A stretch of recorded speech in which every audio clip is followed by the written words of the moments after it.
Hello students, welcome to our channel Scholarly Minds. So आज का video हमारा होने वाला है लास्ट मिनट स्ट्रैटेजी के बारे में। As we all know, IGNOU के एग्ज़ाम्स आने वाले हैं और सारे स्टूडेंट्स थोड़े से स्ट्रेस फील कर रहे हैं कि कुछ पढ़ के नहीं हुआ, कुछ प्रिपेयर नहीं हुआ, कैसे पास होंगे। सो ये वीडियो आपके लिए है। ओके, मैं आज आपको कुछ प्रैक्टिकल टिप्स बताने वाली हूँ और राइटिंग स्ट्रैटेजीज़ बताने वाली हूँ, जिससे आप कम या थोड़ी कम प्रिपरेशन के साथ भी आप पास तो हो ही सकते हैं। ठीक है, ये वीडियो को अच्छे से देखना। ठीक है, लेट्स बिगिन। सबसे पहले हम इग्नू की बुकलेट को अंडरस्टैंड कर लेते हैं, समझ लेते हैं। सबसे पहले पेज पे क्या होता है, इनरोलमेंट नंबर लिखना होता है, आपको प्रोग्राम कोड लिखना होता है, कोर्स कोड लिखना होता है। अच्छा, इन चीज़ों को अच्छे से लिखना, किसी भी तरह की मिस्टेक नहीं होनी चाहिए। हो सके तो कोई कैंसिलेशन ना हो, इसकी पूरी कोशिश करना। ठीक है, सेकंड पेज पे एग्जामिनर के मार्क्स के लिए पेज अलॉट रहता है, तो इसमें भी आपको लिखना नहीं होता है। थर्ड से आपको अपने आंसर्स लिखना शुरू करने होते हैं। ठीक है, थर्ड पेज से आपको अपने आंसर्स लिखने होते हैं। टोटल पेजेस कितने होते हैं? 26। ठीक है, इतना समझ में आता है। आगे बढ़े। देखो, अब मैं बात करूँगी पेज फिलिंग स्ट्रैटेजी के बारे में। ठीक है, फॉर एग्जाम्पल आपका 100 मार्क्स का पेपर है, 20 से 22 पेजेस आपको भरने ही हैं, कुछ भी हो जाए स्टूडेंट्स, है ना। यही आपका एक छोटा सा चैलेंज रहेगा यहाँ पे कि अगर आपको पास होना है तो आपको लिखना ही पड़ेगा। अगर आप पेजेस छोड़ देंगे इस तरह तो फिर तो कुछ नहीं होने वाला। जो बचे कुछ चांसेस हैं आपके पास होने के, वो भी कम हो सकते हैं। तो लिखना ही है आपको। अभी भी अगर आपके पास टाइम है तो अभी से आप पढ़ना शुरू कीजिए। ठीक है, और क्यों पढ़ना है आपको? ताकि आप उधर पेजेस फिल आउट कर सकें। ये चीज़ को याद रखना।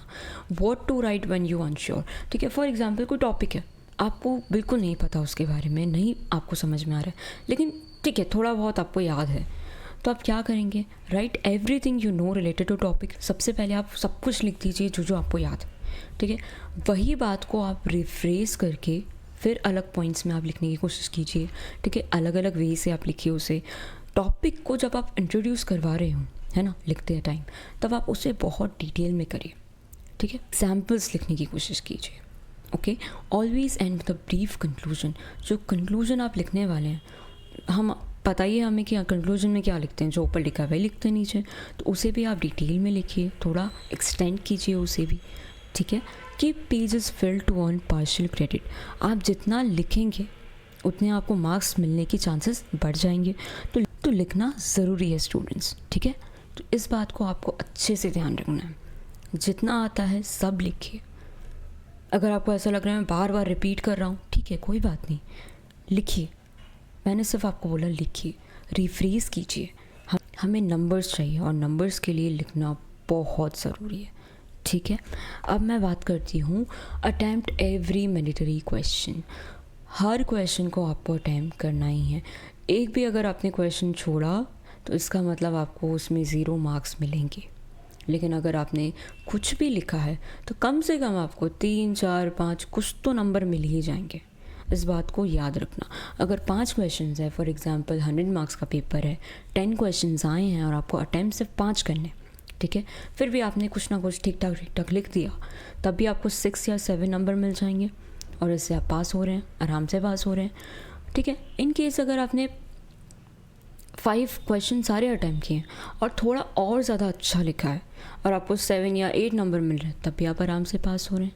ठीक है, लेकिन किसी ने 3 क्वेश्चंस बहुत अच्छे से लिखे, बहुत डिटेल में, बहुत ही सारे जितनी भी इम्पॉर्टेंट थिंग थी, उन्होंने इम्पॉर्टेंट कंटेंट था सब लिख लिया, है ना, और अब उन्हें कितने मिलने वाले हैं? क्योंकि उन्होंने सिर्फ 3 ही अटैम्प्ट किए, करेक्ट। तो जो भी नंबर मिलेंगे उन्हें 60 में से ही मिलेंगे, क्योंकि उन्होंने 2 क्वेश्चन तो पूरे छोड़ दिए, तो उसमें क्या मिलेगा उन्हें? 0। ठीक है, तो ये चीज़ आप ट्राई करना कि आप ऐसा ना करें, आप सारी क्वेश्चंस अटैम्प्ट करें। ठीक है, क्योंकि 4 और 5th क्वेश्चन में अगर आप कुछ भी लिखते, है ना, जो छोड़े हैं, तो उसमें भी आपको कम से कम आप मान लीजिए 5-5, 6-6 नंबर अगर आप ले लेते तो वो तो अपने ही होते, आप इसी में ऐड हो जाते ना, वो 45 मार्क्स में ही, तो अपना ही रिजल्ट अच्छा हो रहा है। तो इसके लिए आपको क्वेश्चंस नहीं छोड़ने, कंटेंट आपको अच्छा लिखना है। अब इस वक्त आप सोच रहे होंगे कि अच्छा कंटेंट हम कैसे अरेंज करें इस वक्त पे, और हम कैसे उसे पढ़ पाएँ। तो जो गेस्ट पेपर्स हम लोगों ने प्रिपेयर किए हैं वो इसी के हिसाब से किए गए हैं, ताकि कंटेंट की कमी बिल्कुल ना रहे, स्टूडेंट्स कुछ ना कुछ तो लिख कर आ ही जाए। ठीक है, तो मैं आपको एक बार बता देती हूँ गेस्ट पेपर्स के बारे में। फॉर गेस्ट पेपर्स स्टूडेंट्स आप आ सकते हैं shop.hindustanknowledge.com पर like this and you can type the subject code over here. जैसे कि मैंने ये ओपन कर रखा है BPSC 113। ठीक है, कितने पेजेस हैं? 45 to 50। अब ईच सब्जेक्ट पे आप इतना तो पढ़ ही सकते हैं, आराम से पढ़ सकते हैं, करेक्ट। इससे क्या होगा, इस गेस्ट पेपर से आपकी एक तो एग्ज़ाम की प्रिपरेशन बूस्ट हो जाएगी। कंटेंट जब आप आंसर राइटिंग कर रहे होंगे एग्ज़ाम में, कंटेंट आपको बिल्कुल भी कम नहीं पड़ेगा। सारा जितना भी कंटेंट है बहुत ही ऑर्गेनाइज्ड वे में इसमें मिल जाएगा। ठीक है, और अच्छे नंबर तो आपको आराम से आ ही जाएंगे।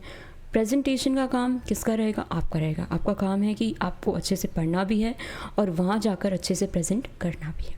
ओके, इन केस यहाँ से परचेज़ करने में आपको कोई भी इशू आता है तो आप कांटेक्ट कर सकते हैं 9580023321 पर। Okay, let's get back to our topic. तो अब जो आपका जो कंटेंट वाला इशू है कि भाई कंटेंट कहाँ से लाएं, वो भी इशू आपका ख़त्म हो चुका है। ठीक है, क्योंकि मैंने आपको बता दिया कि गेस्ट पेपर्स में आपको सारा कंटेंट मिल जाएगा। आपको सिर्फ पढ़ना है और अच्छे से लिखना है, क्वेश्चंस नहीं छोड़ने हैं। ये मैंने आपको पूरा समझा दिया है। नेक्स्ट बात आती है प्रेजेंटेशन टिप्स के बारे में। राइटिंग स्टूडेंट्स बेहतरीन होनी चाहिए, अच्छी होनी चाहिए। गर्ल्स की बहुत अच्छी होती है, बॉयज़ की ही बहुत ख़राब होती है। सो जैसे कि एक चीज़ और आप याद रखना, जैसे कि मैंने लिखा यू की स्पेलिंग मैंने लिख दी यू, ये लिख दी। ठीक है, तो अब इसको ऐसे ऐसे मत करना। कुछ लोग क्या करते हैं, इसको ऐसे ऐसे भी करते हैं, तो ये भी नहीं करना है। आपको क्या लिखना है, आपको आपने चलो कुछ गलत लिखा है तो उसको आपको क्या करना है, एक ऐसी लाइन, जस्ट वन लाइन, कुछ नहीं करना, उसको ऐसे मत करना। ये बहुत ही गंदा दिखता है। ठीक है, ये चलेगा क्योंकि उन्हें पता भी नहीं चलेगा कि अच्छा यहाँ पे कैंसिलेशन है।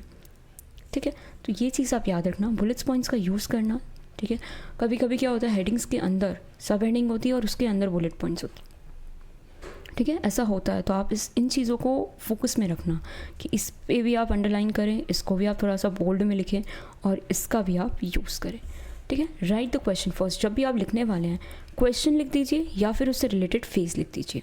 ठीक है, फॉर एग्जाम्पल पूछा गया कि व्हाट इज़ एनवायरनमेंट एंड इसके कैरेक्टरिस्टिक बताओ, तो आप या तो एनवायरनमेंट लिख दीजिए या तो आप पूरा क्वेश्चन लिखिए। ठीक है, एग्जाम्पल्स इंक्लूड कीजिए हर आंसर में एक ना एक एग्जाम्पल आप ज़रूर ऐड कीजिए। एग्जाम्पल्स क्यों ऐड करने, क्योंकि ये शो करता है applied understanding. Introduction and conclusion की बात करूँ तो ज़रूर आपको इंट्रोड्यूस टॉपिक को अच्छे से करना है और कंक्लूजन उसमें आपको पूरे आंसर का क्रक्स लिखना है कि इसमें क्या क्या लिखा है आपने। ओके, तो इन चीज़ों पे भी आपको फोकस करना है क्योंकि एग्जामिनर की सबसे पहली नज़र इंट्रोडक्शन पे पड़ती है। अब बात आती है how IGNOU answer sheets are evaluated, किस तरह से एवेल्यूएशन किया जाता है। हम सब जानते हैं कि वो जो एग्जामिनर है, जो चेक करने वाले हैं, एक या दो आंसर शीट्स तो आएंगी नहीं उनके पास, कितनी आएंगी, बहुत सारी आएंगी, है ना। तो हमें उन्हें क्या प्रूफ करना है कि हम एक नॉलेजेबल पर्सन है। ठीक है, और ये कैसे प्रूफ होगा, जब आप बुलेट पॉइंट्स का यूज़ करेंगे, हेडिंग्स का यूज़ करेंगे, ताकि वो अच्छे से की टर्म्स स्पॉट कर ले और आपसे इम्प्रेस हो जाए, है ना। राइटिंग आपकी अच्छी हो, well field booklet with clear structure gives the impression of a knowledgeable student. एक अच्छी भरी हुई आंसर शीट उन्हें क्या प्रूफ करती है कि हाँ ये बच्चे को आता है। An answer that looks complete even if it not perfectly accurate generally earns partial credit. अगर कोई आंसर आपका कंप्लीट नहीं भी है लेकिन आपने इंट्रोडक्शन अच्छे से लिखा है, मेन जो आंसर है वो अच्छे से लिखा है, बुलेट्स पॉइंट्स का यूज़ किया है, राइटिंग अच्छी है, ज़्यादा कैंसिलेशंस नहीं है और साथ में एक अच्छा सा कंक्लूजन भी आपने लिखा है, तो इससे क्या दिख रहा है कि हाँ चलो स्टूडेंट को कुछ ना कुछ तो आता है। अब आप कंटेंट कब लिखोगे, जब आपको कुछ तो आता होगा। यही तो होने चाहिए कि आपको नॉलेज हो, आप प्रॉपरली अपने बात को एक्सप्रेस करना जानते हो। ठीक है, ये चीज़ इंपॉर्टेंट है। नेक्स्ट बात आती है, अब एग्ज़ाम डे की चेकलिस्ट की बात करूँ तो सबसे पहले आपको फर्स्ट पेज बनना है कंप्लीटली एक्यूरेटली, कंसंट्रेशन के साथ, कोई भी डिस्ट्रैक्शन नहीं होना चाहिए, अच्छे से भरना। ठीक है, सेकंड पेज छोड़ देना, थर्ड से आपकी कहानी शुरू। हर एग्जाम्पल, हर आंसर में क्वेश्चन लिखना या फिर की फेज ज़रूर लिखना, 1 से 2 लाइन में अपना इंट्रोडक्शन लिखना टॉपिक के बारे में, bullet points for main body, ये तो याद ही रखना, एटलीस्ट 1 एग्जाम्पल पर आंसर। ठीक है, ब्रीफ कंक्लूजन लिखना है, अगर अनश्योर हो तब भी आपको कुछ ना कुछ तो लिखना ही है। साफ़ सुथरा होना चाहिए, neat, keep margins clean, underline and bold की टर्म्स को बोल्ड ज़रूर करना आप लोग। Okay, use headings for multi aspect topics, aim for 20 to 22 pages, 100 marks के लिए आपको इतना लिखना तो बनता ही है। Never leave a question completely blank, कुछ ना कुछ लिखना ज़रूरी है। ज़रूरी ही है, पढ़ो। अभी से कंटेंट पढ़ना शुरू कर दो, गेस्ट पेपर्स को पकड़ लो, घोट कर पी लो, ठीक है। ये वीडियो बन रहा है 1 मई को, स्टिल मुझे लगता है कि अभी 1 महीना काफ़ी है आप लोगों के लिए। आज से ही पढ़ने लगो, चालू कर दो, गेस्ट पेपर्स पढ़ना चालू कर दो, मटेरियल है उससे पढ़ना चालू कर दो, ठीक है। लेकिन पढ़ना एफिशिएंटली, स्मार्ट वर्क के साथ। ऐसा नहीं कि बस पढ़ते ही जा रहे हैं, ठीक है। वो जो स्मार्ट वर्क है उसका नाम ही गेस्ट पेपर्स है, क्योंकि उस जगह पे आपको सारे इंपॉर्टेंट क्वेश्चंस मिल जाएंगे विथ कंटेंट। तो आप जितना रिवीजन करेंगे उसका बेस्ट है आपके लिए। अगर फिर भी टाइम बच रहा है, प्रीवियस ईयर के क्वेश्चन पेपर्स देखो। असाइनमेंट्स को अगर आप फोकस करेंगे तो ये कोर सिलेबस को कवर करता है, चाहे तो उसे भी पढ़ सकते हैं, जिससे आपके जो कॉन्सेप्ट्स हैं वो रिफ़्रेश हो जाएंगे, ठीक है। ब्लॉक समरीज जो होती है आप वो भी पढ़ सकते हैं। इग्नू का जो स्टडी ब्लॉक है वो समरी एक होती है, वो भी आप आराम से पढ़ सकते हैं। ग्लॉसरीज एंड की टर्म्स, इस पे सबसे ज़्यादा फोकस होना चाहिए।